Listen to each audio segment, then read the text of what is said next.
Oh, there you are. Come on in. It's almost time for the show. I'm just getting ready. Boom, boom, boom, boom. Hey, there we are. Good morning. Oh, shut up, Scott. Everybody ready for a ride? Let's see. That was the morning show. The pre-show, you don't get that. I've adjusted my camera warmth. Should be perfect this morning. Perfect. Do you like it when I put my cartoon on the back? All right, let me do that. Makes it look more official. There we go. There we go. Do, do, do, do, do, do.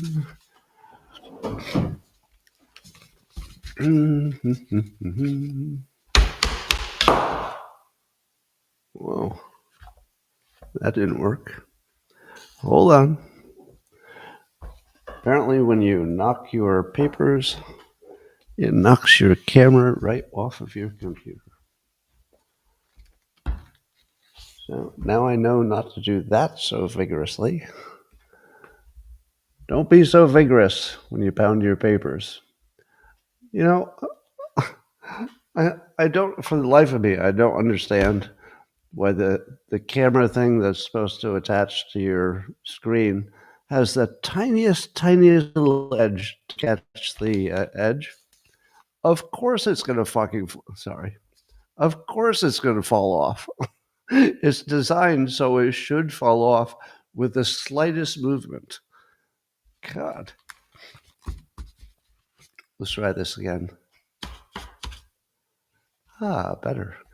Good morning, everybody, and welcome to the highlight of human civilization and Skull Coffee with Scott Adams. You've never had a better time, but if you'd like to take a chance on elevating your experience up to levels that nobody can understand with their tiny, shiny human brains, all you need for that is a copper mug or a glass, a tankard, shells, a stein, a canteen, jug, a flask, a vessel of any kind. Fill it with your favorite liquid. I like coffee. And join me now for the unparalleled pleasure, the dopamine of the day, the thing that makes everything better. It's called, hold on. I'm getting some kind of ESP message. Something from, I believe, Canada? Winnipeg. Is there somebody in Winnipeg who has a birthday today? Ellie? Are you 12 years old today in Winnipeg? I'm getting some kind of weird ESP message. Well, happy birthday, Ellie. This one's to you.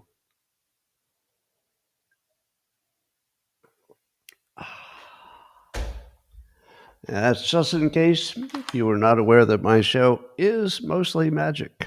It's mostly magic. Well, did you know there's a study, according to Mass General Brigham, that cocoa supplements have surprising anti-aging potential. So if you eat cocoa, your inflammation markers will drop and you'll be happy. And if you're smart enough to combine your cocoa with your coffee, you can live forever. I think that's what science says. You will live forever. All right. Science, well, I wonder if there's any science that they didn't need to do. They could have just asked me. Oh, in Sci Post, Eric Nolan. You must recognize his name by now. I wonder if he knows that I talk about him almost every other show. Eric Nolan is writing, the scientists have discovered what they call a surprising link between your gut and your brain. So if your gut is right, it makes you less depressed and more happy and stuff. Now, who could tell you that the state of your gut would influence how you feel mentally? Well, they could have just asked Scott, because I've been saying this, twice a week in public for years. Your body is your brain. Your body is your brain. They're not different. to imagine that, hey, the gut is influencing the brain. No, it's not. No, the gut is not influencing the brain. The gut is part of your brain. It just is distributed, right? So once you realize that, everything makes sense. Your body is your brain. Well, the movie studio Lionsgate, one of the big ones, looks like they've decided that they can't use AI to make a feature-length movie after all, according to an article in Futurism. So I guess they've been trying for a year, and they were working with the AI startup Runway. And you probably have seen all kinds of examples of a 10-second or a 30-second clip where it looks like they made a movie-like thing. And you said to yourself, hey, if they can make a 30-second perfect movie, well, all they have to do is just keep doing that until you've added enough 30 seconds together to, hey, got a 2-hour movie. But it turns out that nobody's been able to do that. The technology just sort of doesn't look like it will, honestly, it doesn't look like it'll ever be there. So maybe it will. You hate to bet against technology, but maybe. So, but they have problems with copyrights and all kinds of things, and then they're trying to overlay the AI on top of the regular human jobs that they already are associated with. Can you imagine all the people who knew that if the AI made a proper movie, that they and all their friends that work with them would lose their jobs? How hard are they going to work to make sure that the AI can make a good movie? It seems to me that all the people who have a job that would lose their job if AI could make a movie are not the ones who should be implementing it. But I'll bet they were, because, big organization, you don't fire everybody to do the new thing. You see if you can get the people that you have working there to implement the new thing. How excited do you think they were about doing that, and how capable were they to implement AI? Not excited, not capable. So not too surprised that after 1 year, they might give up on that. Well, do you know how I keep telling you that I don't really believe there's a TikTok deal? Even though it's announced, even though we've heard details, I'm not so sure there's really a TikTok deal. Because China. You've heard of China? Well, now CNBC Dylan Butts is writing that Beijing has been, what he says, is conspicuously quiet about the TikTok deal. In other words, we don't have confirmation from China, really, that there's a deal.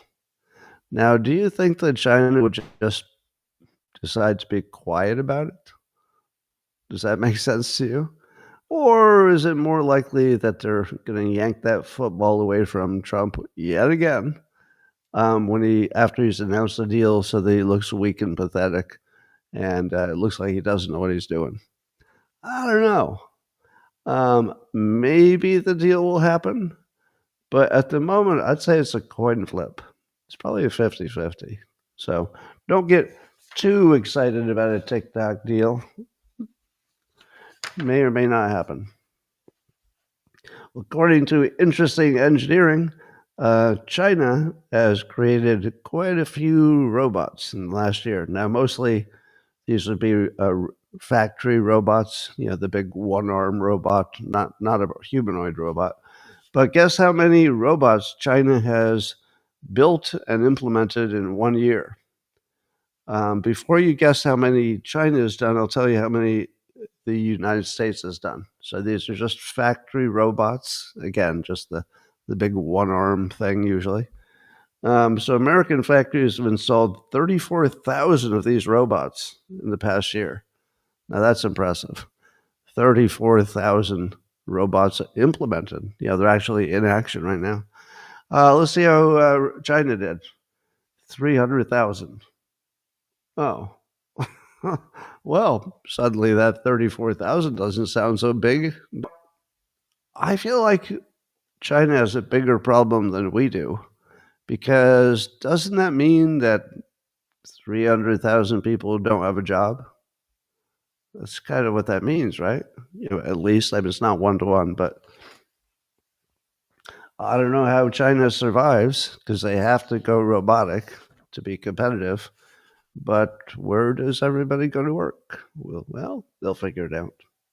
Well, Google's DeepMind, the Meta chief, Jan LeCun, he thinks that AGI, the really super general intelligence version, which would be way different than the current AI, it would be the good one where it can actually think and it doesn't hallucinate and all that stuff, thinks that might be 5 to 10 years away.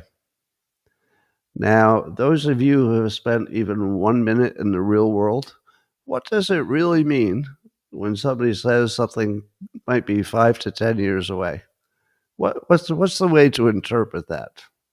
Well, let me tell you. Let's take a page out of the nuclear fusion. How long has nuclear fusion been 5 to 10 years away?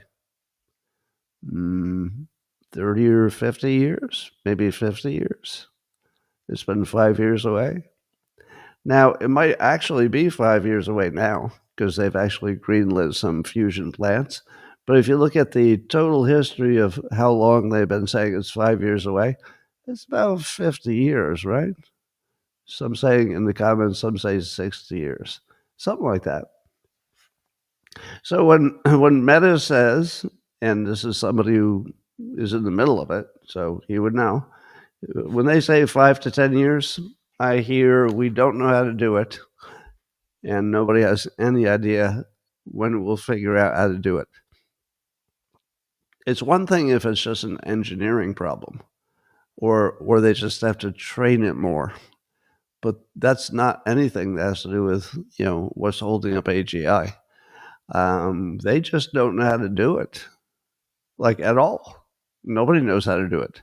So why would you even be able to guess that you'd be able to do a thing that you don't know how to do and you don't even know the path to get there? How could you predict it would be 5 to 10 years? On what basis would you predict that?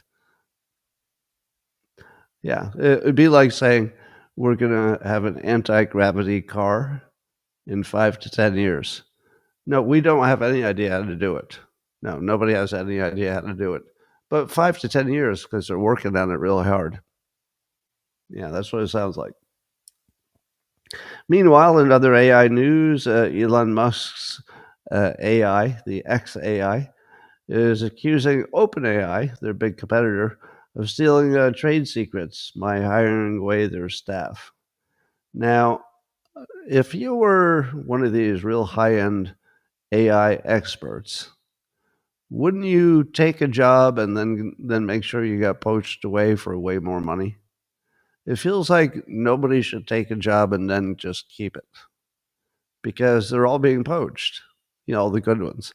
So no matter what salary you negotiated or compensation, you should go there. You should work 1 year until you know all their secrets, and then you should let yourself get poached because you're probably talking about $100 million.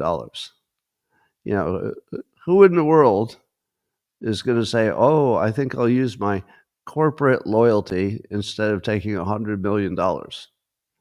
Well, let me give you some advice that I've given many people, young people usually, when they're trying to figure out, I wonder if I should quit my current job. I've got this great offer, but I feel like, I told my current employer that I would stay here and not be a job hopper. So I don't know. I think I can't take that promotion and raise at that other company. And then they say to me, but that's the right decision, right? Because I want to be a good person. I want to be true to my word. If I said I would stay here for a few years, I don't want to leave for money. And I look at them and say, you don't owe them a fucking thing. Do you think they wouldn't fire you in a heartbeat if they had any good reason, as in it would make more money if they fire you? Of course they would. You owe them nothing. If it's good for you to quit that job and take another job, you should quit that job and take another job every time. There's no ambiguity there. You are working for you. You're not working for your boss. You're working for your next job. I put that in one of my books, that your job is not your job. Your job is to get a better job. The moment you think your job is your job, you're trapped. As soon as you go, oh, this is a stepping stone, and I'm going to step as fast as I can step, just as fast as I can. So that's the advice I give to people. It's good advice. All right. Sam Altman, in an interview recently, said he thinks that just because AI will become incredibly intelligent and have all these abilities, he says it will not become the center of the human story. Now, what he means by that, he said, quote, "We're wired to care about people, not machines." Now, I saw a quote from Naval the other day. This seemed to be, I think, I'm not sure, I can't read either of their minds, but I think it's in the same direction, which is to say that we will care about art that comes from people, but we won't really care about what AI does. AI will just be a tool. So people will always be the thing that absolutely lights us up, gives us our oxytocin, our dopamine, gives us all our meaning in life. It's the only thing we're interested in, mostly because it's an extension of our mating impulse. And I think that AI is exciting because it's new, but eventually will sink into the background of our experience as just a tool. And it sounds like that's pretty close to what Sam Altman's saying. And I would, I mean, it's just a prediction. You don't know for sure. But I think that prediction is right on. I think he's got that. Well, a Danish airport, according to AFP, is closed again because they got a suspicious new drone sighting. And apparently they're going to close their entire airspace from Monday to Friday next week because they're hosting some European summits and they don't have control of their own airspace. Do you know how embarrassing that would be as a nation? It's as embarrassing as all those drones that were over New Jersey. Why don't you go up and take a look and see what they are? What? You can't do that? We don't have any way to just go look at them? Well, how about shooting one down? Shoot one down. They're drones. There's nobody in it. And, if they're somehow, I don't know, they don't have transponders or they're not acting totally legally and we don't know what they are, shoot one down. We'll find out what it is. Nope, can't do that. Well, is there anything we can do? Nope. We just wait and they just fly around our restricted airspace. And that's where Denmark's at. Nope, they apparently don't have anything like a air defense. Now, what who do you think would do this? On one hand, I feel like it could be, just some private drone operators with unusually large drones, because I doubt these are the small ones, right? I assume that these are pretty sizable drones. They're not, not the ones you hold in your hand. I'm guessing. I haven't heard either way. But it could be something domestic where somebody's just playing with the government. Could be Russian. But do you think Russia has enough upside benefit for doing that? What would exactly be the play? What would Putin be trying to do? Just sowing, I don't know, sowing doubt about their ability to defend themselves if World War III breaks out? Would that be it? No. You think it's a false flag, maybe, to generate an excuse for war? That's not a bad idea. That's not bad. Maybe it's somebody who's, at least on paper, is on our side, just trying to make sure that we really know we got to take care of this Putin problem. Maybe. It's not a terrible hypothesis, but it feels like all of the hypotheses are sort of in the category of, well, maybe, but that doesn't feel like a good plot. If the most you can get out of it is, well, maybe it's something bad, does that really affect the world too much? I don't know. It's a good mystery. At the same time, Poland shuts some airports, and NATO's on high alert because in this case, they think that there's some Russian drone activity. Now, if you knew that Russia was definitely behind the drones that are sort of plaguing the airspace over Poland, a NATO country, would that tell you, well, if they're doing it to Poland, probably they're doing it to Denmark? But why would they just pick Denmark of all places? Like, why not? Sergio, you're so right. Yeah. So apparently, somebody in the comments I saw, somebody said that I don't understand the Islamic risk. And somebody had to point out that I have a popular book that's very much, I mean, it's fiction, but it certainly explains the risk. So yeah, I'm quite tuned into that. All right. So drones aplenty. According to General Flynn, he says that a bunch of whistleblowers from the FBI are coming forward, and that he says that we're being flooded with whistleblowers. Now, I don't know what a flood would be. A flood of FBI whistleblowers? Would that be 3? I mean, 3 would be a lot. Would it be 5? So it makes you wonder, what is this flood of whistleblowers? And it has something to do with, Comey being indicted seems to have opened some kind of floodgate. Speaking of floods. And Flynn says that Comey should probably hurry up and flip to get a lighter sentence, because every day that goes by, there's going to be a new whistleblower. So it could be that Comey's future depends on how long he waits. If he waits too long, maybe more whistleblowers will come in with information that would increase the charges. But if he flipped today, could he make a deal that says, you hold me guiltless even from things you don't know about yet, as long as it was during my job as the FBI director? So that's an interesting prospect. Do you think that Comey would flip with or without the whistleblowers? But the whistleblowers do add some pressure to the potential flipping.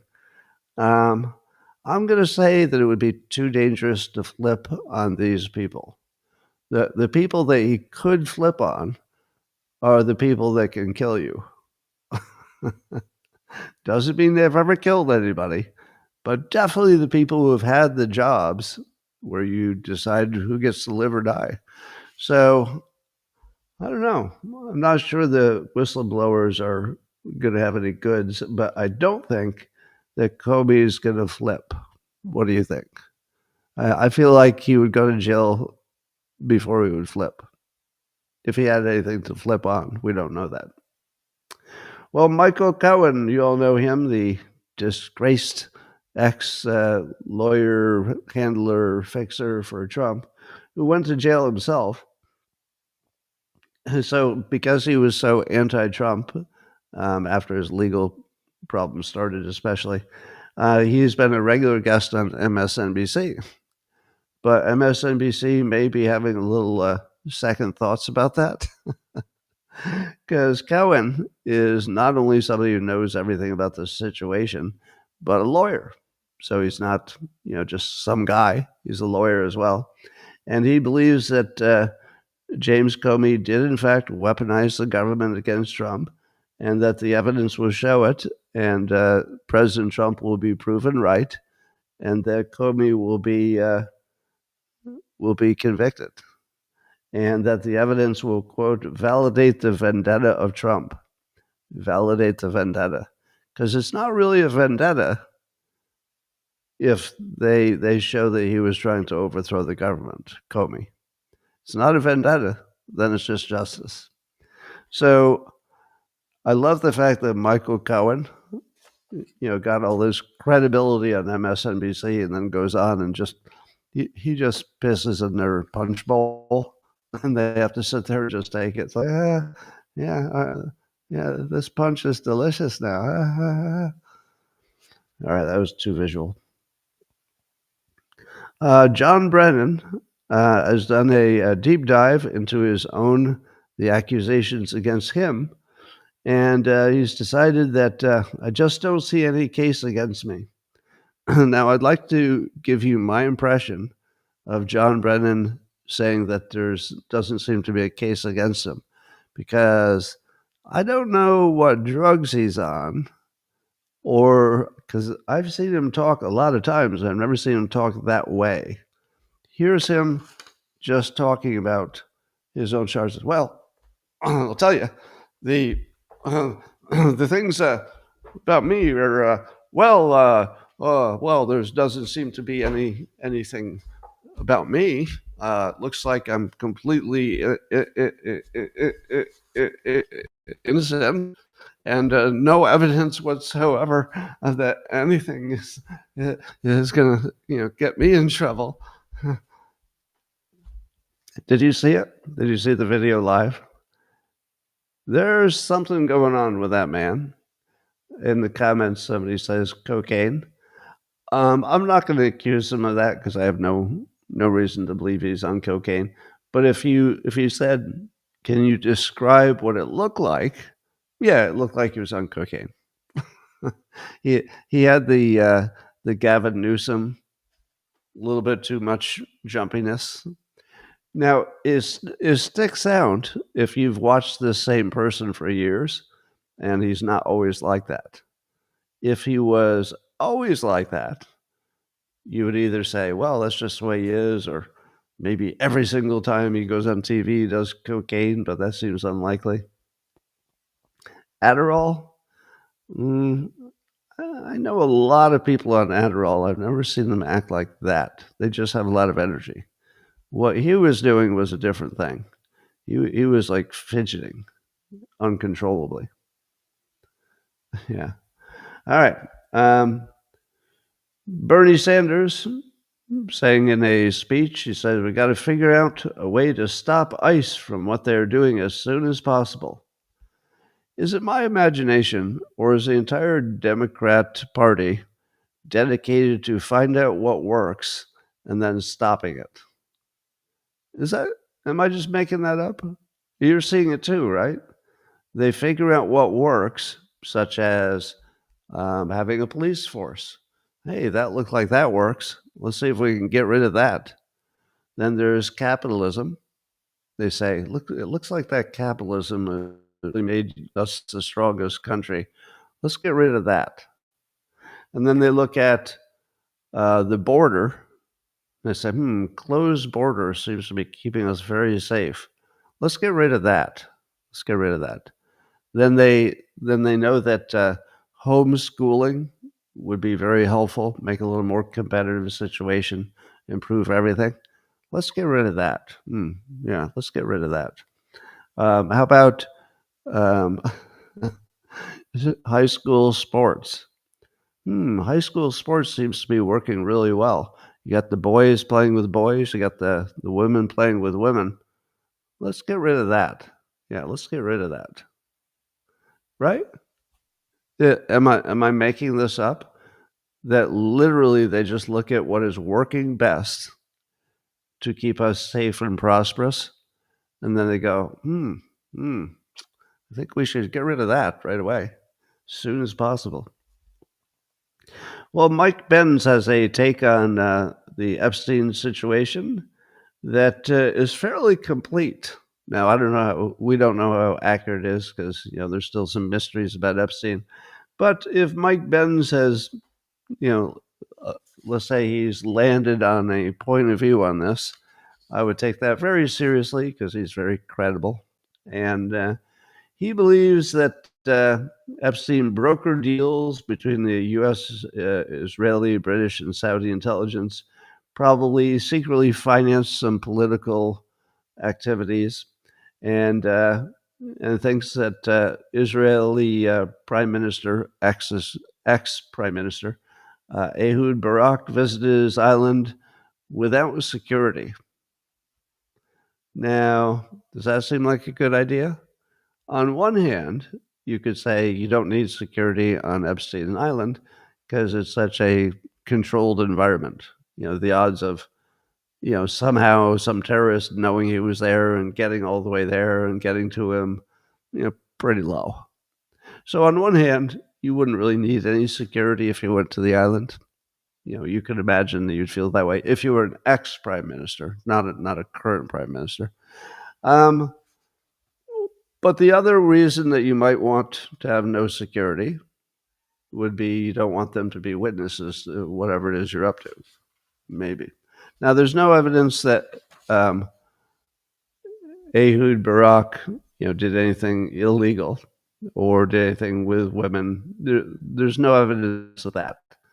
But he does look like, given the vast number of contacts, it does seem that he might have been a handler of some kind, or possibly Israel's contact with him, but not the only contact. There's the thinking here is that Epstein probably worked with whoever had money and wherever it made sense, as long as they were allies of the U.S., it looks like. So what do you think? So I guess Bill Clinton, Epstein visited the Bill Clinton White House at least 17 times. So here's the picture that's emerging. The emerging picture is that Trump did not do anything illegal, at least in front of anybody who would have been a witness. But that Bill Clinton probably was on the plane when there was a rape. I think that they would call rape in this context specifically underage females. It doesn't necessarily mean that it was against their will, but the argument is that under a certain age, it doesn't mean anything to say that you're willing. It's still a crime. All right. So it looks like certainly the Clintons have something to explain. Probably, a dozen other important people have something to explain, but probably Trump doesn't. And that Epstein was certainly connected to some, intelligence agencies, and Israel was almost certainly one of them because of Ehud Barak, of course. So I don't know. We don't know this. These are not confirmed things. But the thinking now is that what Trump is doing is protecting other powerful people. What would be the most interesting? If you had to write the movie and you had to figure out what's the most interesting thing, that we don't know about yet. To me, the most interesting thing would be if Trump is protecting Bill Clinton. I don't think you can beat that for an interesting movie. Now, why? Bill Clinton might be worth protecting. Like, he might have some secrets of his own. And it's entirely possible that Trump doesn't hate Bill Clinton. He might have a different opinion about Hillary, but he might just say, you know what? I can't take down an ex-president. Maybe. Or I can't take down an ex-president who wasn't acting against me. Obama was acting against Trump, but Bill Clinton wasn't acting against Trump. And even his words are, not nearly the kinds of things that Hillary says. So it could be, at one time, I think Bill Clinton and Trump were kind of friendly, right? It could be that that's who he's protecting, which would be wild, wouldn't it? That would be absolutely wild. Would it make you like Trump more or dislike him? I can't decide. It might make me like him more, because if the reason he's doing it is that he doesn't want to take down a president who wasn't acting against him directly, that's not the worst impulse in the world, even if he's guilty of something. Because that would at least establish some kind of a boundary, some kind of a precedent. You might not like it, but it would establish a precedent. Well, Stephen Miller was talking about all the, let's call them the Trump enemy list. That included, Comey, Clapper, Brennan, Obama, Lisa Monaco, etc. He said that they all conspired together to try to sabotage the democratic institutions of this country. This is Stephen Miller again saying this. He says, I cannot find words harsh enough to condemn the conduct of these conspirators, these insurrectionists. And I said, oh, there it is. You need to call them insurrectionists if you have the goods. If the evidence shows that that's what they were doing, you need to call them insurrectionists all day long. You need to take that word away from them so that it makes it a little bit easier to debunk the January 6th thing. By the way, I think that Bill Maher is one hoax away, and it's the January 6th hoax. He's one hoax away from completely giving up on Democrats.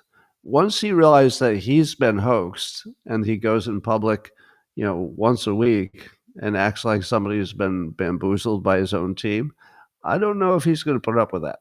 Once he realizes that number one, give me a fact check on this. Number one, the Republicans more or less didn't bring weapons to an insurrection. Number two, there is no known way that anybody has ever suggested that you can take over the United States by trespassing in one building. No, nobody has an idea how you could make that turn into overcoming the country. And number three, and I need a fact check on this, is it true that nobody involved was charged with the crime of insurrection? Right? As far as I know, nobody was even charged. And given that they were looking for every charge you could throw at them, they were looking at charges that you wouldn't even think were charges.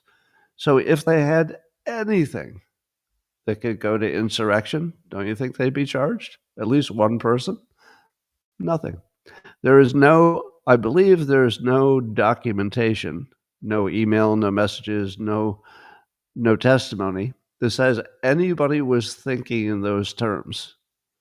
Now, there might have been a few crazies that who knows what they were saying, but in terms of the general crowd, the 95% of them, I don't believe there's any evidence of any planning that would look like an insurrection.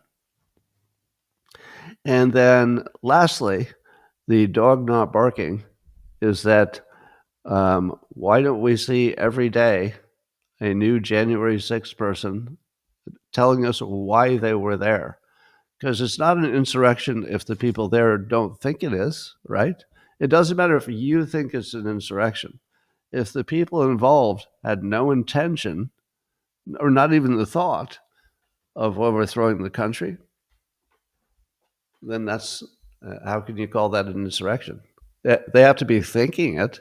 I think I will do this thing that will result in overthrowing the country. If nobody had that thought, and as far as I know, there's no evidence that anybody had that thought. Again, there might have been a couple of crazies in the crowd, but in terms of the larger nature of the crowd, no.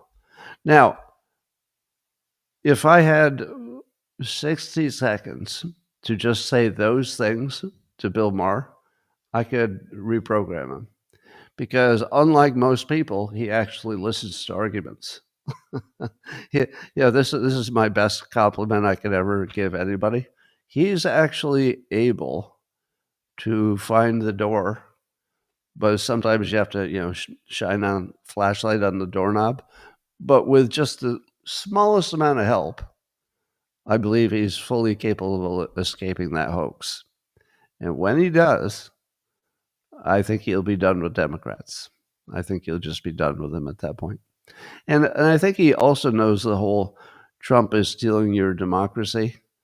It's not really describing anything that's going on in the real world. And at some point, he's going to see, presumably Trump leave the office, peaceful turnover.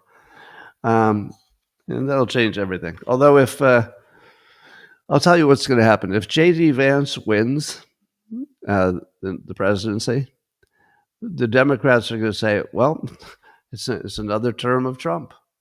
So really, it's just Trump staying in office. But he's doing it in this way that technically he's not staying in office, but damn it, it's still just Trump running everything. So Trump will be the back door to J.D. Vance, and J.D. Vance will know he's got to do what Trump wants, even though Trump's out of office, because Trump will have so much influence that he could take down the sitting president if he wanted to, which he could. Which he could. So it doesn't matter if Trump leaves or not, if JD backfills, or even Marco Rubio. If anybody who is seemingly loyal to Trump backfills and is the next president, Democrats will say, see, I told you. You stole our democracy. We just got more Trump no matter what we do. So that's happening. Anyway, let's call all of the Russia hoaxers insurrectionists, because that name actually fits. That's not persuasion. It's not brainwashing. It's what they were doing. It's exactly what they're doing, and it's exactly not what January 6th people were doing. So let's use that word right. Well, the Gateway pundit, Jim Hoft, is writing about how Tulsi Gabbard, D&I director, is apparently uncovered yet more documents that seem to go to proving that Obama was behind doctoring the intel to make it look as though Trump and Putin stole the election. Now, we already had indications that Obama was the mastermind there, but apparently there's more. I haven't seen them, so I can't judge how credible they are. But there's now irrefutable evidence, says Jim Hoft, that detail how Obama and his national security team directed the creation of an intelligence community assessment, a document, that they knew was false. I believe that is probably proven at this point. Now, as far as I know, Obama probably would still not be prosecuted even if we had the goods on him. Is that right? Because he was a sitting president, and we don't go after them for what they did in office. Maybe, although you could argue that precedent's been violated. So if Trump violates it, well, maybe he didn't start it. Maybe. All right. And I also think that if Tulsi Gabbard and all the Republicans say, hey, this document is proof, it doesn't mean it's proof, because I haven't seen it. But you can imagine if it's like everything else in the world, the Democrats will read it differently. And they'll say, oh, no, look at this sentence. This sentence, the way he worded it, gets him out of trouble. And then the Republicans will say, that's obviously he's just saying that to stay out of trouble. It's clear that what he meant. So I don't believe there is such a thing as a document that everybody would look at and say, oh, yeah, yep. If that document's real, that Obama's an insurrectionist. I don't think that's ever going to happen. We'll just disagree with what we see. Well, meanwhile, in Portland, the governor of Portland is trying to get Trump not to send the military in for the violence that's happening in the streets and the rioting, etc. So the governor of Oregon says there's no insurrection, there's no threat to national security, no need for military troops in our major city, which would be Portland. But correct me if I'm wrong. Those people that are doing the protesting, are they unarmed? They don't have guns, or they're not brandishing, right? And are they trespassing in any situations? Are they trespassing? Because I was taught by the Democrats that if you were protesting in a way that is unarmed and also trespassing, that's called an insurrection. An insurrection. You've heard of that, right? If you simply walk around without weapons in a building that you're not supposed to be in, that's an insurrection. Apparently, the Democrats think that's how you overtake a country, because that's why they think the January 6ers are insurrectionists, because they wandered around without weapons inside a building where they didn't belong. So I would say the Portland is experiencing an insurrection as defined by Democrats. Republicans, not so much. But yeah. Well, it's yet another day of pretending that we can't tell that Kamala Harris is a sloppy drunk. There are 2 more videos came out where she's just drunk as a skunk. Now, it might be, prescribed medication. It might be Xanax or something like that. But I've seen drunks, and I'm pretty sure I've seen people on Xanax, and this looks drunk. I could be wrong, but it just looks so drunk. It doesn't look stoned. It looks drunk. I can tell the difference.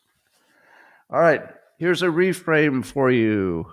This will change your life. All I'm going to do is reframe something you've been looking at, and you'll never be able to see it the same again. Mark Ruffalo?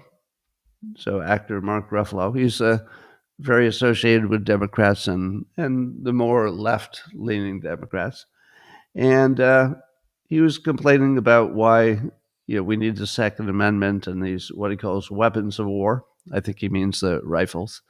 And he acts with whoever he's talking to like he's smart enough that he knows what Republicans don't know, and that he knows that these weapons would be useless if the government, turned on the people, or, a dictator started to form. Now, does that sound like he's right? No. No, he's someone who doesn't understand war or guns or anything. Doesn't understand Republicans. As I've said many times, I promote no violence whatsoever. I'm just describing. I'm not recommending. I'm not predicting. I'm just describing. If some dictator tried to take over the United States, the plan would not be to go shoot the dictator, although we've seen recently that a leader can't be protected outside. If you put a leader outside, somebody's going to get on a building with one of these, quote, weapons of war, which is literally what was used against Trump and used against Charlie Kirk. So, does the dictator want to live in a world where he can never go outdoors because somebody's going to be on a roof with one of these? Does the dictator want to live in a world where on day one, all of that dictator's relatives will be rounded up and kept as prisoners for negotiating? All of their relatives, all of their friends will be rounded up by armed men. Now, Mark Ruffalo, did you really think that the people with the guns were going to go up directly against the military? No, that wouldn't work at all. No, they're going to use those guns to kill every single person or kidnap them that would have any leverage with the dictator. Do you think the dictator wants to lose every single person in their family and all their friends? Probably not. Probably not. So there would be massive assassinations, massive assassinations. Every person associated with the regime, when they walked out the door, they'd get clipped. Right? Not necessarily the top, 5 people in the government, but once you got past the top 5, they can't really protect them that well. We would know where they lived. We would know their schedule pretty quickly, and they would get clipped as soon as they walked outdoors. So that's what it would look like. Now, I'm not recommending it. I don't want to make that sound like it's noble or anything like that. I'm just saying, if you didn't know that the way it would work would be not a direct confrontation with the military, if you didn't understand what the most likely outcome of that situation would be, you're not really qualified to talk about it, because his opinion is based on his opinion. Somebody says Scott's a monster. Well, in this context, I simply am understanding monsters, because there is something that will turn every man into a monster, including me. All right. I don't feel like I'm a monster at the moment, but do you think you could do something to me that would turn me into one? Oh, yeah. It wouldn't take long.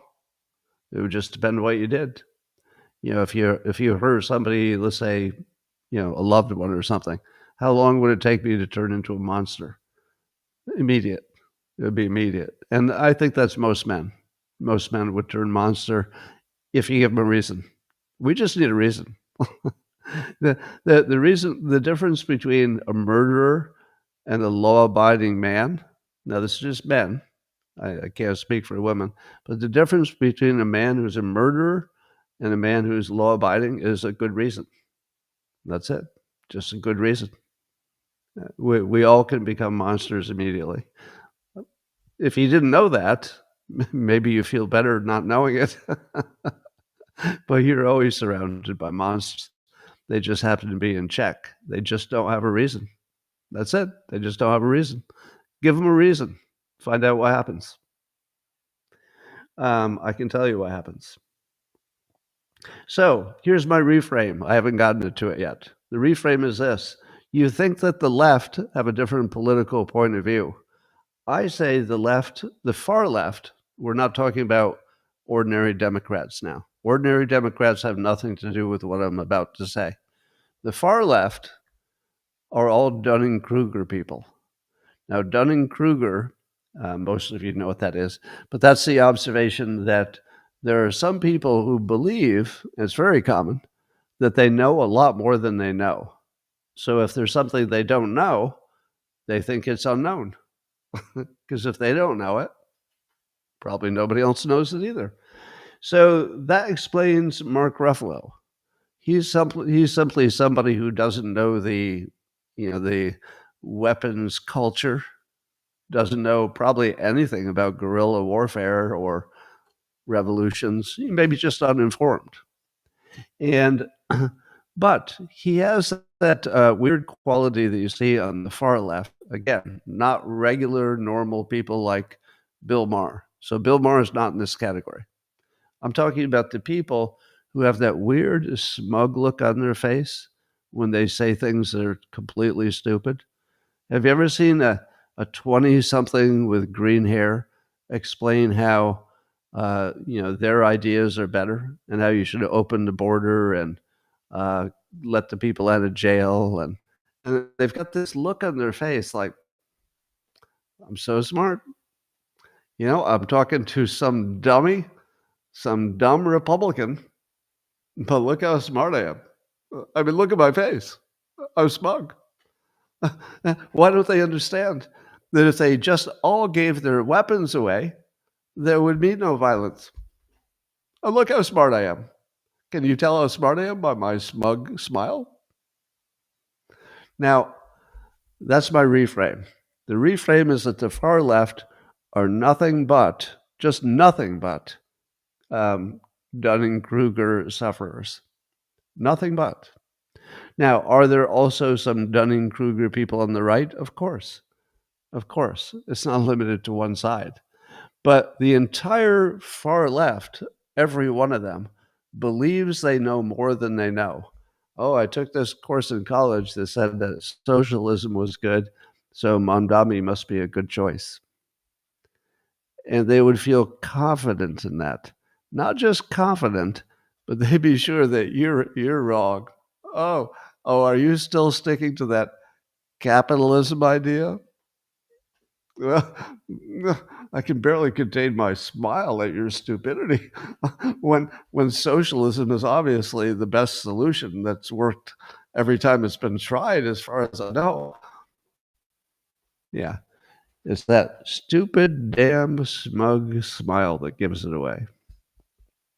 And then on top of that, there's a bunch of people who are just, in it for power and whatever, and that's different. The ones who are just in it for the power, the Nancy Pelosi's, et cetera, that's completely different. But the ordinary voters, yeah, that's Dunning-Kruger. Total Dunning-Kruger. Wall Street Apes is reporting on X that there's I guess there was an investigation by a gentleman named David. I don't know how to say his last name. It's spelled Khait. Would that be kite or jite or kite? Kite? I don't know. Kate? But apparently he has exposed some Democrat protesters. And did you know there's a union? Apparently there's an appropriate union so that some of the protesters are getting union pay. They join the union and then they accept the assignment and they get union pay. So apparently they can make 80 to 110,000 per year as professional protesters. And so a lot of the protesters you see, they don't care. They're not there because they care about the issue. It rhymes with what? Somebody was telling me what it was, so I missed it. And then one of them that this David Kate exposed, he apparently is a prominent member with the Democrat Socialists of America Atlanta chapter, and I guess there's a lot of them who do this kind of work. So never trust the protests. They're just paid protesters. Now we know it. We know the whole structure of it, etc. And so he's backing Mamdani. So if a paid protester backs Mamdani, do you think that he actually backs him? It looks like he might because they're both socialists. But I wouldn't trust the paid protesters. Oops. So in other news, Corey DeAngelis, who's a very successful activist for school choice, he came into possession of a leaked email from, I guess it was the assistant to Randy Weingarten. So Randy Weingarten is the head of the biggest teachers union, and they're very political. And I don't believe that the Democrats could win anything without them, the teachers union funding and being on their side. Apparently, the assistant wrote an email that was warning people about backing Mamdani. And he said that Mamdani has no experience in city government. And he points as an analog, the mayor of Chicago is at a 14% favorability rating. I've never even heard of that. Have you even heard of anybody at 14% approval? A politician? I've never even heard it. I feel like Hitler was higher than that. And he points out, the assistant to Randy Weingarten, he points out that winning an election does not necessarily translate into the ability to govern. And then it gets better. He says, it is important to face it squarely what has happened in Chicago. It has not gone well. But here's the kill shot. But something has clearly gone wrong, and it can't just be attributed to our enemies. There it is. There it is. Don't you wonder, and haven't you wondered, if, let's say, the teachers union, do they not recognize that they're backing the worst people in the world, like Mamdani? Do they not know it? Are they actually clueless? And the answer is, no, they know it. They know it, and they're doing it anyway. They know it, and they're doing it anyway. Why? Power. What would be the other reason? What would be the other reason you would back horrible candidates? Well, some might say, if they're running against Trump, you can always say, well, anything's better than Trump, in my opinion. But that's not true for every politician everywhere all the time, mayors included. No. Apparently, Democrats know that the Chicago mayor is a disaster and that Mamdani will be another disaster. Do you think that the fact that the assistant to Weingarten knows that, and I'm pretty sure that the rest of the people know it too, do you think that will change who they back? I'm going to say no. Nope. Even being caught, understanding that he would be a disaster, even with that, nope. The power predictor says they'll just keep doing what they're doing. So Democrats are not serious. They're They're not trying to make the country better. Let's not kid ourselves. They're not in it for that. Well, there's a Somali woman who lives in Minnesota who was charged for stealing, fraudulently doing a scheme, an autism site, where she stole $14 million by pretending to treat children who, in most cases, probably didn't have autism. So she apparently she was doing $1,000 per child kickback to parents who would be willing to pretend that their children were autistic and enroll them. Oh my God.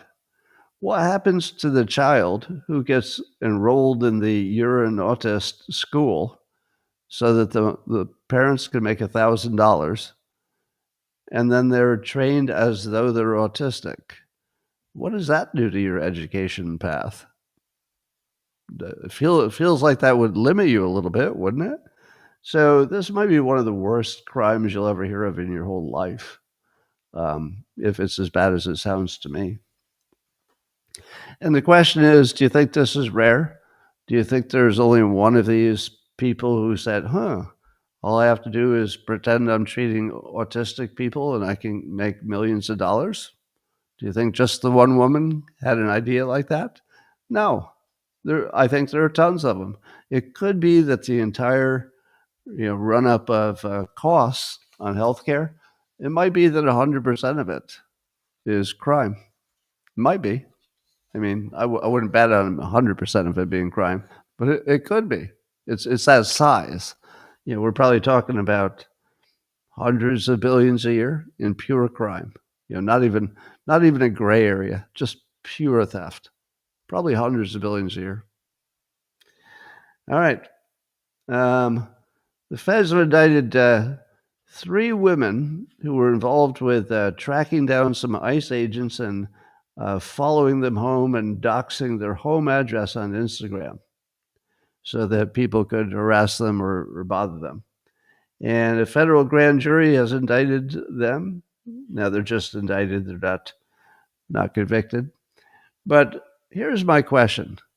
The women who were doing that were doing it publicly.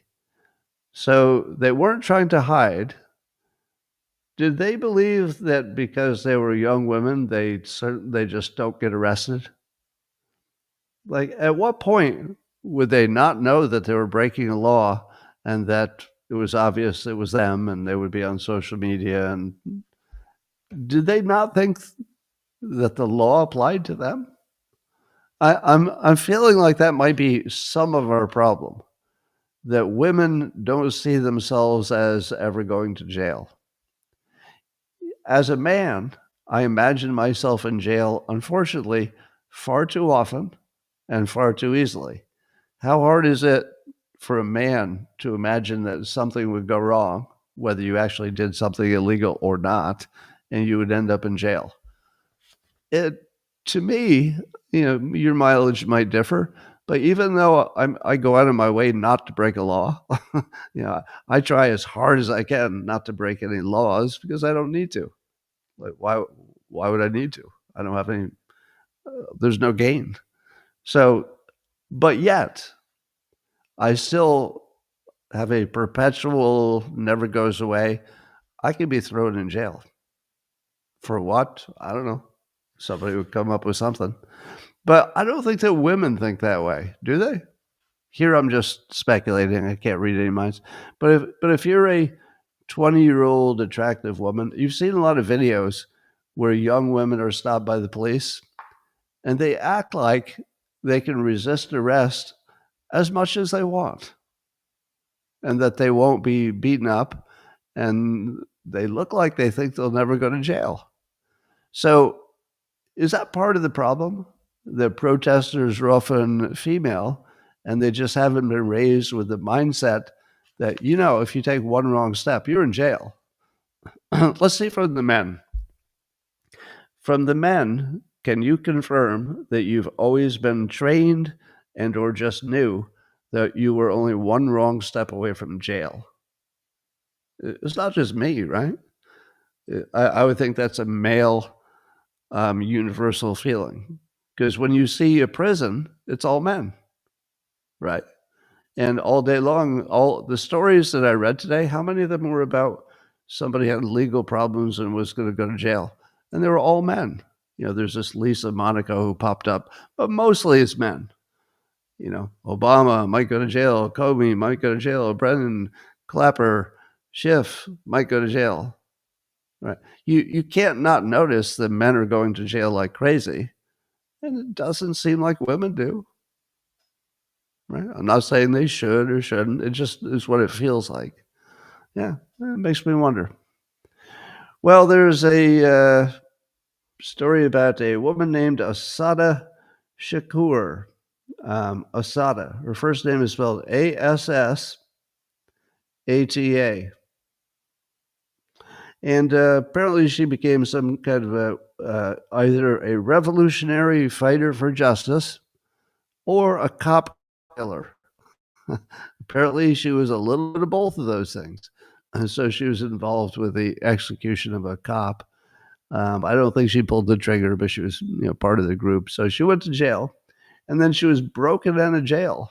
There was some massive jailbreak with help from the outside, and they broke her out of jail some years ago. In 1970s, it looks like it was. And then she escaped to Cuba in 1979, where she recently died. But the reason that it's a big story is how it's being treated in the news. The left-leaning news, and indeed the Chicago's Teachers Union, say things like this. So this is the Chicago Teachers Union. Today we honor the life and legacy of a revolutionary fighter, a fierce writer, a revered elder of Black liberation, and a leader of freedom whose spirit continues to live in our struggle. Well, Community Notes on X decided that it needed to put a little context on that. So here's what was left out of the Chicago Teachers Union praise for her life and her work. Assada Shakur was convicted in 1977 of first-degree murder in the 1973 killing of a New Jersey state trooper and sentenced to life plus 33 years on other charges. She escaped to Cuba in 1979 and has been a fugitive since, listed on the FBI's most wanted terrorist list in 2013. So, as others have pointed out, 2 movies on one screen. It's the same person. She's either being honored for her revolutionary fighting or she's a terrorist, most wanted terrorist. Same person. Now, I will point out that if you are in favor of keeping revolutionary Southern general statues, you would also be in favor of somewhat honoring people who might have owned slaves, might have killed some people, might have done some bad things back in the Civil War's days. And you should at least be consistent. Now, I have said that if a significant number of Black Americans find those statues offensive, that's a good enough reason to move them. I don't need a better reason. If some large percentage of a demographic group that is part of my American experience says these are just offensive, and they have a good reason, because it represented slavery or whatever, I would say, you know what? I'm not going to die on that hill. If that offends you, and it offends you that much that you're willing to get active over it, yeah, I'm open to moving it somewhere. Maybe taking it out of the park, maybe adding a plaque that just puts it in proper context, so then you're not honoring them so much. It's just history. So I think that's a perfectly reasonable debate, and I would be pretty flexible about that. Because if I had something in my house, let's say a painting of, let's say I really liked a painting that depicted something from the slavery era, and I just thought it was great art. It had, nothing political, nothing else. It was just great art. And I put it on my wall, and then my Black and white friends look at it and go, Scott, do you know what this is about? And I'd be like, it's just great art. Don't worry about it. But let's say a number of people came to my house and they all said the same thing. This is gross. You shouldn't have that in your wall. I would take it down. I'm not going to die on that hill and say, oh, but it's great art, so it shouldn't bother you. If it does bother you, that's a good enough reason. It does bother you, and you've got a good argument for it. It's not like you have no argument. I'd take it down. Same thing I do with the park. So while I am not supporting anything about this particular cop killing terrorist lady, you can imagine that if you wait 50 years, that the part about her killing a cop or being part of the people who killed the cop will be diminished over time, much the way the Southern generals' exploits would be diminished over time, and people look at it differently. Now, I'm not telling you what you should or should not do with statues or what you should or should not do with this one thing. I'm just making a comparison. That's all. I just think it's interesting that people who have done terrible things can sometimes be rehabilitated over time. Now, I'm not saying that they deserve to be rehabilitated. I'm just saying it happens. And I would like to add to this conversation the following. When Black America decided to honor George Floyd, there were a lot of white Americans who said, that's a terrible idea. You should not be honoring people who were career criminals and at the very least contributed to his own death by bad habits and bad decisions and all that. And I'm going to say again, in my experience, every person of every kind, black, white, old, young, just everybody, if they made the decisions that generally work in life, they usually did well. And if they make the kind of decisions that you just shake your head and say, well, that's a bad decision. If you keep making bad decisions, you're going to get a bad outcome. And there's no mystery to it whatsoever. So if you make bad decisions like, honoring criminals, well, what do you think's going to happen? Like, play that forward. What do you think's going to happen? Now, I'm going to do something self-serving, but it's not why I'm doing it. If you wanted to make sure that your child or even yourself had the benefit of, let's say, good mentoring and good advice on how to be successful and what to avoid failure, you can do that. There are books. You don't need a human in your life if you read. You just need to be able to read. My books, I think, get very close to that. The ones I would recommend for anyone who wanted to turn somebody who was aimless and didn't have a plan into somebody who understood what to do to be successful, I would say my book, Lose or Think, second edition.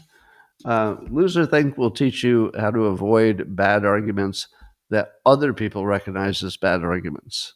So what you're trying to do is not look like a fool in front of people who actually know how the world works. You want to look like you also know how the world works, and then immediately people will say, oh, that guy. Yeah, we're going to hire that guy. He knows how the world works. So that's what that's about. Lose or Think is what to avoid so that smart people will want to work with you, want to marry you, want to work with you. Win Bigly teaches you persuasion. There is no career path that isn't way better if you understand how to talk to people and persuade, right? Do you believe that those of you who have read this book, there are a lot of you in the comments, if you've read this book, would you back me that knowing this book would make you more effective in whatever you're doing in life? Would you agree? Yeah, just watch the comments if you don't believe me, because you should not believe the author. Don't believe the author. All authors think their books are great, but if the people who read it think it's great, well, that's something. I think you could trust that, and you'll see in the comments the yeses. But the most important one, by far, is How to Fail at Almost Everything and Still Win Big, because it was written specifically for young people who didn't have a mentor, somebody who could tell them what works, what doesn't work. So this is a whole book of what works and what doesn't work. Easy to read, easy to totally grasp. And I'll ask the same question. For those of you who've read it, which is a lot of you, would this make a young person who is, aimless at the moment, make them more successful? Yes, 100% it would. There's no gray area there. These 3 books, if a young person read them, let's say before the age of 20, their odds of succeeding in life, the only thing that would stop them would be really bad luck or a health problem, or getting murdered and something like that. But they would have all the tools. They would literally know everything they needed to succeed. Now, one of the reasons I wrote this kind of book, all 3 of them. And also the 4th one, Reframe Your Brain. So where is that?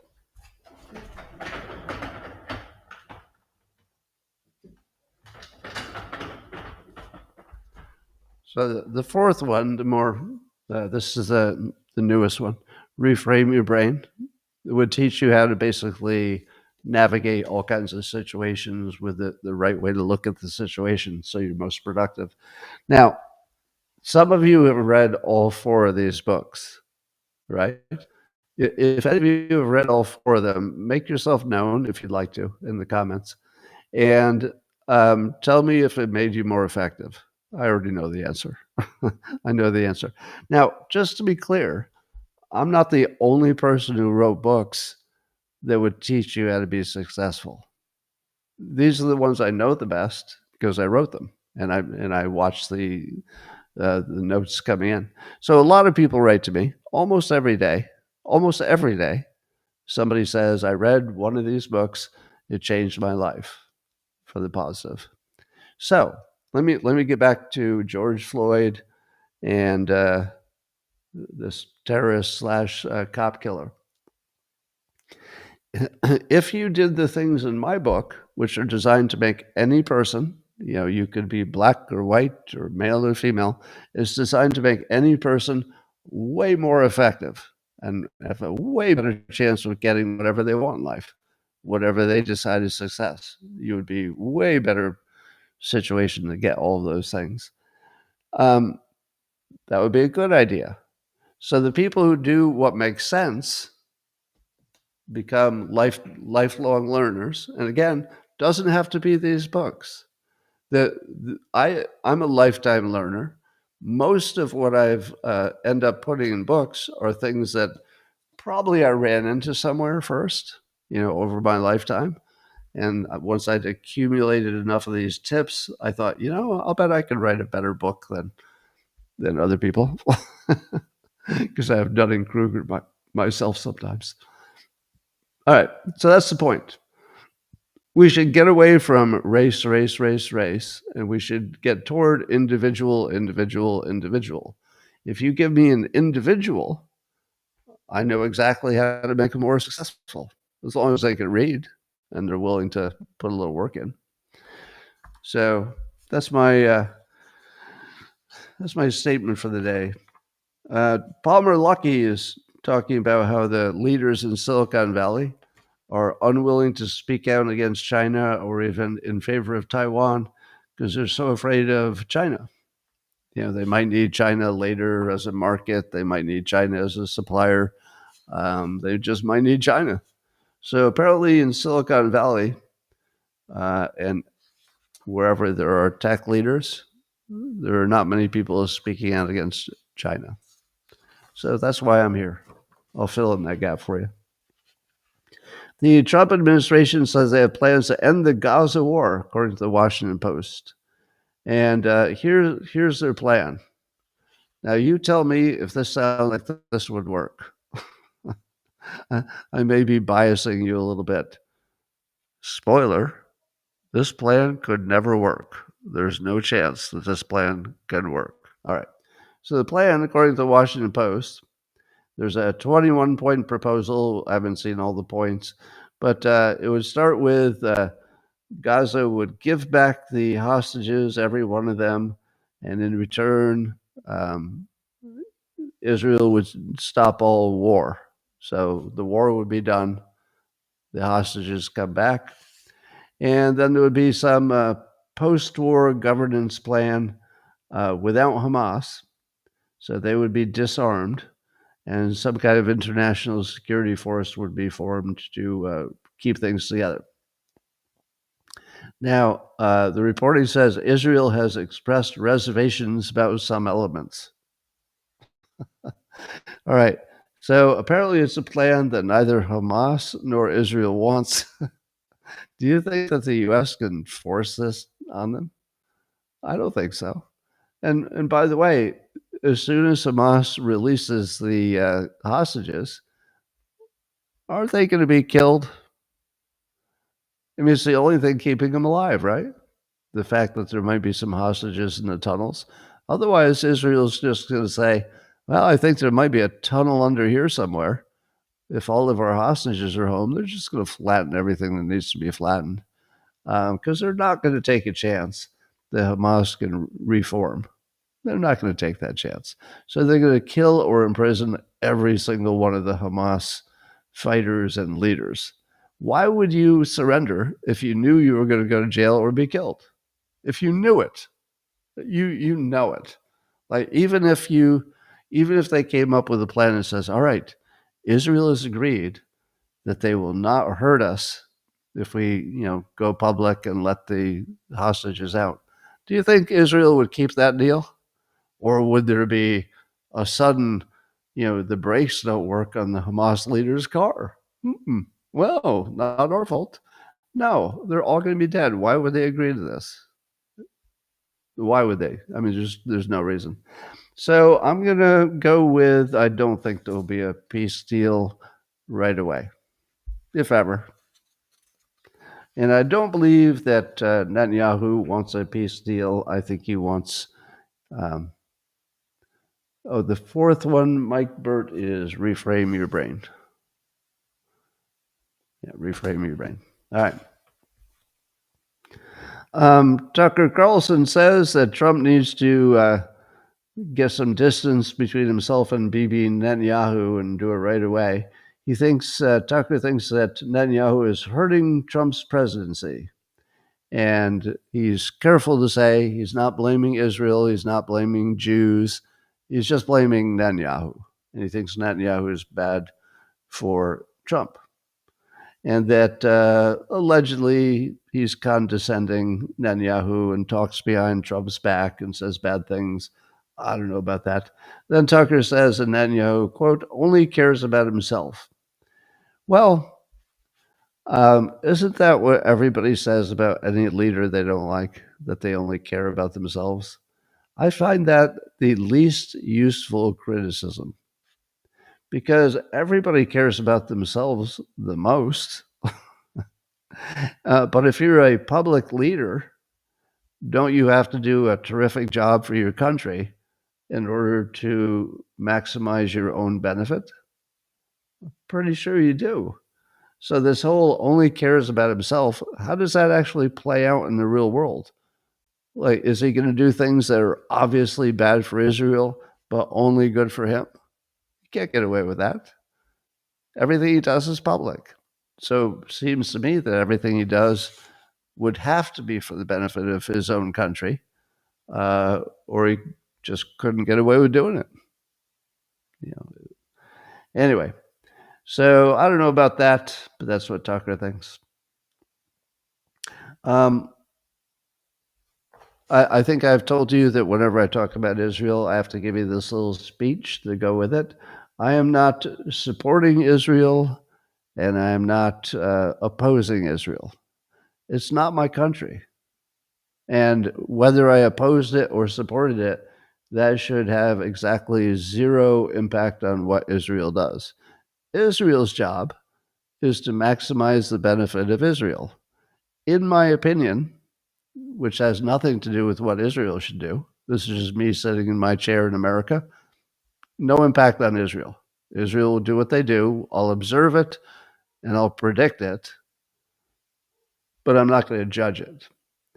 It seems to me that if Israel did manage to consolidate Gaza plus the whole West Bank, and that in 100 years from now, we're looking at history and say, wow, it used to be tiny, tiny, and then it got, a multiple bigger.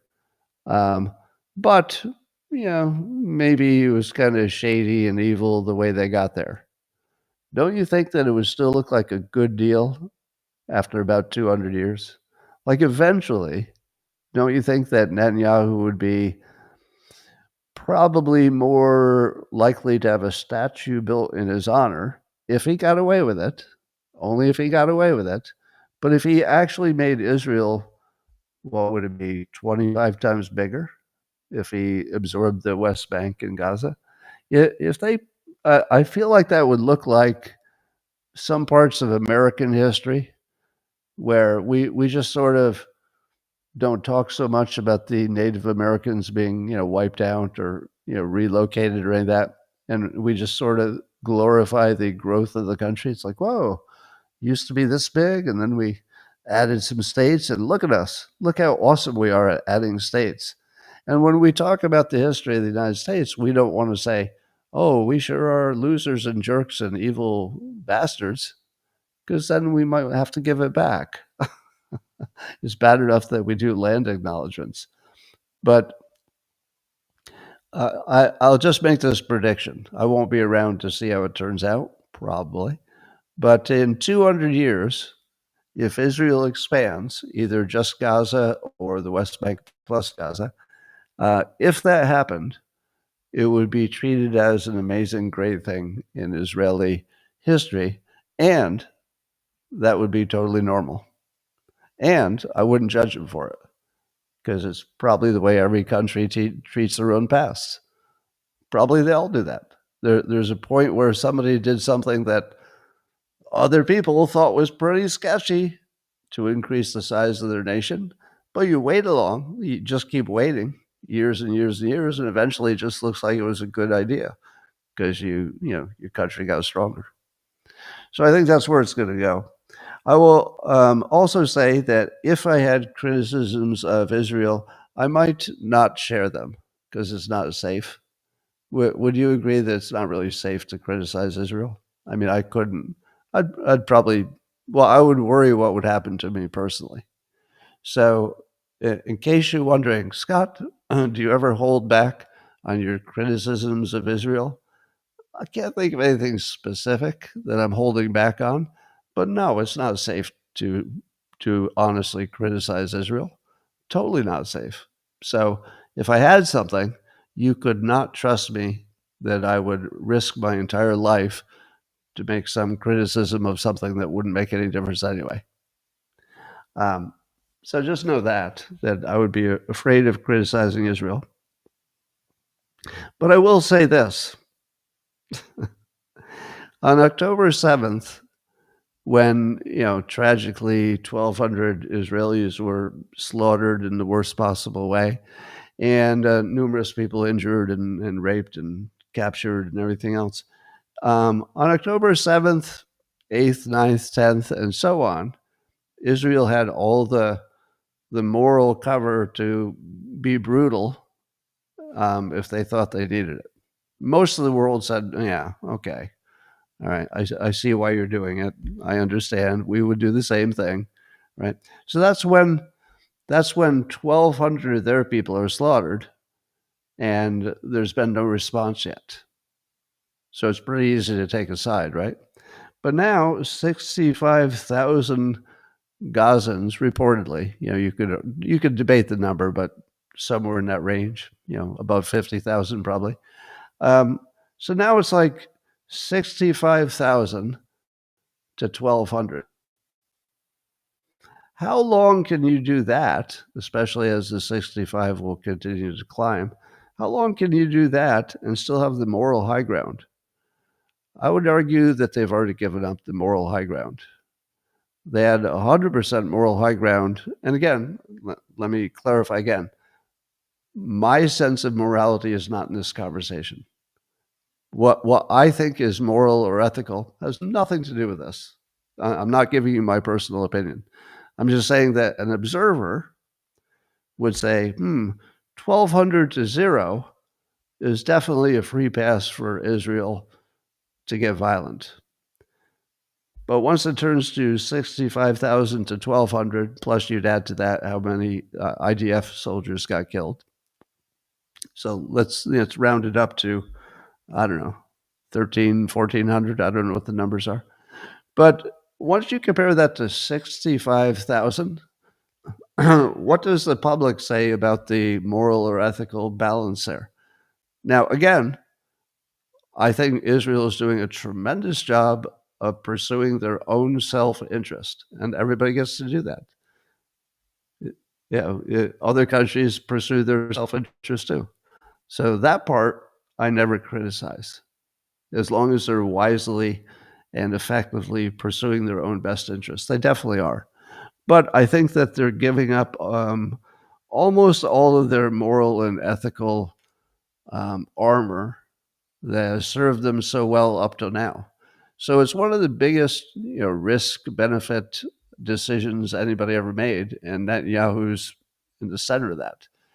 If he wins, gets control of Gaza, depopulates it, somehow gets control of the West Bank, maybe officially, not just de facto the way it is, he will be seen as a national hero eventually, because that will look like a bigger gain than, eventually you forget about all the death and destruction, especially if it didn't happen to you.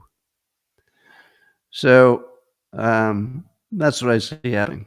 So if Netanyahu intentionally traded off the Holocaust, traded off the October 7th goodwill armor, but what he got in return was a much bigger Israel that's stronger for the next hundreds and hundreds of years, it's going to look like a win. It will look like a win. And again, not my opinion. My preferences are not part of the story. I have nothing to do with Israel. All right. Meanwhile, over in Ukraine, apparently one of their big nuclear power plants is on the 5th day of having no power by power lines. It was got destroyed by Russia. Newsmax World is reporting on this. So they're keeping the plant from melting down by running diesel backup generators. Now, they do have enough fuel, and they do have enough backup generators to prevent it from melting down, unless something happened to the fuel or something happened to the backup generators. And who knows how dependable those backup generators are. So apparently they're very close to the edge of a major nuclear meltdown. So we'll keep an eye on that. And I guess there's a $90 billion arms agreement with the U.S., which I hope means that the money will come from Europe to the U.S., and then the U.S. will sell those weapons to Ukraine, I believe. So if that's what's happening, Trump gets the win for making $90 billion for America and paying nothing, if that's what it is. According to Defense Blog, Ukraine has a new generation of robots that look like little tanks. So they're ground-based robots. And apparently they can do all kinds of stuff. They can attack, and they can move logistics. They can move stuff back and forth. But what I'd like to know is, do we have a sense of the ratio of robots to human fighters on the front line? Because that ratio is going to change every day to more robots, fewer humans, if only because the humans are dying. So what do you think's the ratio? If you had to guess, how many robots to humans are there? I imagine we're getting close to the point where the robots outnumber the humans, and then the humans will continue to decrease, and the robots will continue to get more AI self-guided, and then it will be an all-robot war. So we're getting closer and closer to the all-robot war. I've been telling you is coming. Well, Pavel Durov, you may have heard of him. He's the founder and CEO of the Telegram app, so which in theory would be an encrypted app. In reality, of course, has ways to get in. But he tells his story. I'm just going to read it. So this is in his own words. He said, about a year ago, I was stuck in Paris. Remember when the French picked him up and they were holding him and we didn't know why, but obviously they were twisting his arm over something. He said, while I was stuck in Paris, which is an interesting way to word it, stuck in Paris, picked up by the authorities, not allowed to leave. Yeah, stuck in Paris. He said, the French intelligence services reached out to me through an intermediary, asking me to help the Moldovan government censor certain telegraph channels. And he goes on to say that they looked at him and they were, in fact, violating the standards of Telegram, so no problem. They were banned. And then they said that in exchange for this cooperation, French intelligence would, quote, say good things about him to the judge who had ordered his arrest. Okay. And he said this was unacceptable on several levels. If the agency did, in fact, approach the judge, it constituted an attempt to interfere in the judicial process. Well, I don't think that's too unusual. If it did not, and merely claimed to have done so, then it was exploiting my legal situation in France to influence political developments in Eastern Europe, a pattern we have also observed in Romania. I don't know what the Romania story is. But then it got worse. He says, shortly thereafter, the Telegram team received a second list of so-called problematic Moldovan channels. Unlike the first, nearly all of these channels were legitimate and fully compliant with their rules. Their only commonality was that they voiced political positions disliked by the French and Moldovan governments. We refuse to act on this request. Well, if you wondered what the real world is like, you know, what's happening in the real world, like behind the curtains? This stuff. Yeah, this is what the real world looks like, just like this. Meanwhile, I guess the president of Colombia was in the U.S. recently, and he picked up a bullhorn on the streets of New York and started talking to protesters and urged U.S. soldiers to disobey orders, and he was apparently inciting violence. And so Rubio and the State Department decided, you have no visa anymore. So they yanked his visa. So he will not be visiting the United States again anytime soon. He got his visa yanked. All right, went a little long, but I think it was totally worth it because you enjoy Sundays. All right, I'm going to run and say hi to the Locals people, my beloved local subscribers. Everybody else, thanks for joining. Come back again. All right. We'll be private.